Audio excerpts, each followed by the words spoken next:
Philip Isle is a Rhode Island journalist whose book, Prescription for Pain: How Once Promising Doctor Became the Pill Mill Killer, due out next April, explores the life and career of Paul Volkman, who you see here, a former physician who's facing 4 consecutive life sentences for his drug dealing scheme that was ran out of Southern Ohio. I caught up with Isle for more on this book and the issue at hand. I am based in Rhode Island, but the story is mainly based in Ohio, particularly Scioto County. And then toward the end of Dr. Volkman's tenure, he was up in Chillicothe.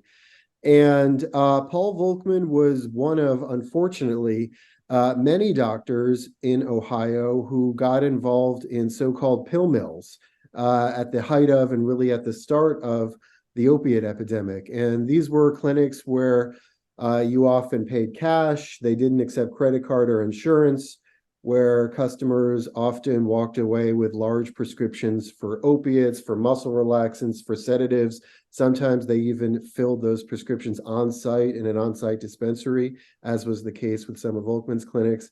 And a lot of these clinics caused a lot of damage. Dr. Volkman, he was charged with linked to the deaths of 14 of his patients. He was working in Southern Ohio in pain management from 2003 to the beginning of 2006. And during that time, prosecutors said, and a jury ultimately believed, that he caused a tremendous amount of damage, not just the overdose deaths, of course, although those were catastrophic, but also in the form of addiction and just pouring gasoline on the fire of a part of the state and a part of the country that was really hard hit by this opiate epidemic. And this is the thing, this is still a very relevant topic here in Ohio because as journalists, we're constantly reporting on the issues when it comes to the opioid crisis. And to have someone contribute so negatively to the problem, just kind of speak to that impact. Yeah, I don't think there's any part of the country at this point that hasn't experienced the opiate epidemic in some shape or form. Absolutely, in Rhode Island, in my own neck of the woods, and in New England more broadly, we've seen it. But one of the things I learned in my reporting is that, unfortunately, Ohio, for whatever reason, was particularly hard hit. And when you hear about these epicenters of the opiate epidemic, Florida was one, and Southern Ohio was another one of them. And Portsmouth in particular, where a lot of Volkman's crimes took place, has been called one of the epicenters of the opiate epidemic.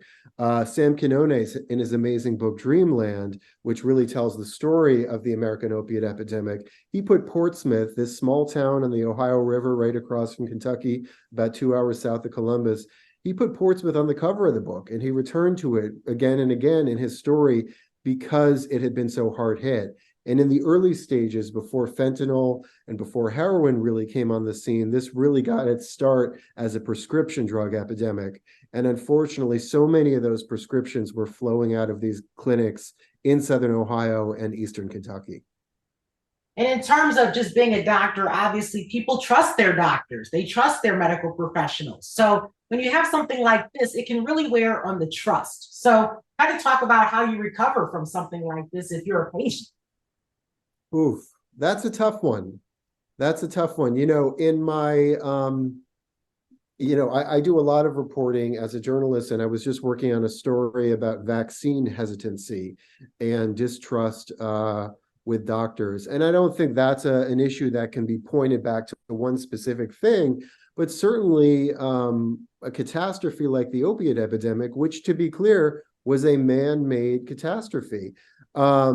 It traces back to some extent, the vaccine hesitancy traces back, I think, to some extent to the loss of trust that occurred as a result of Purdue Pharma and all of their misdeeds that we now know about, pushing OxyContin, and a lot of other actors in the chain, whether that was distributors who were being sued, whether that was pharmacies that are being sued, or doctors who were found to be criminally liable for this stuff. I also wanted to talk about that because you wrote that letter to Dr. Volkman. So kind of talk about what that experience was like.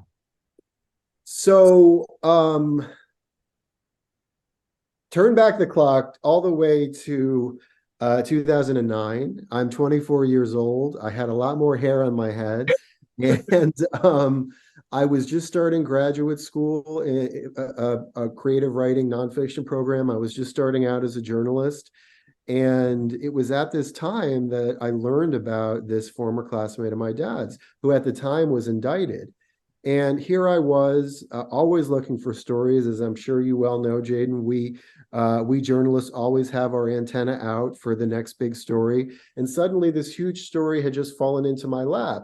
And as I'm sure you know well, we as journalists find it difficult when that happens to say no, to look away. So I thought, this is a remarkable story. I know that there's so much more here.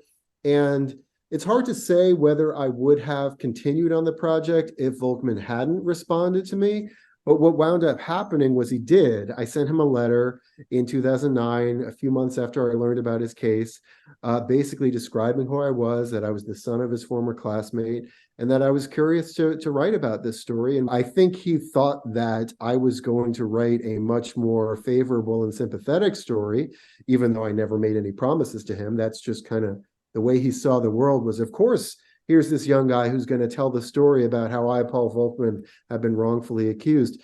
But we met for a number of hours over a couple days that December, and then I came back the following summer. And so we ended up spending about 15 hours together in person, and then I continued to correspond with him over the course of about a decade. So while Paul Volkman may not like this story, certainly his voice is prominently included in the story because he spoke to me. For sure. And if people are interested in getting this book and just learning more about this story and going through the depth of this story, how can they find that book? So the book is currently available for pre-order from wherever people get their books. It's called Prescription for Pain: How a Once Promising Doctor Became the Pill Mill Killer. You can get it on Amazon, on bookshop.org. You can go to your local bookstore and ask them to order it, really anywhere. And the official release will be April 9th, 2024. So if they hit that pre-order button, a package will hopefully come to their doorstep then. They can always follow me on Twitter. I'm at Phil Isle. They can search for me elsewhere. As part of my marketing for this book, I've joined just about every social media network under the sun. I'm now on Instagram, where I follow you. I'm on TikTok. I'm on Facebook, and they can always email me. It's been a pleasure. Thank you so much, Jaden.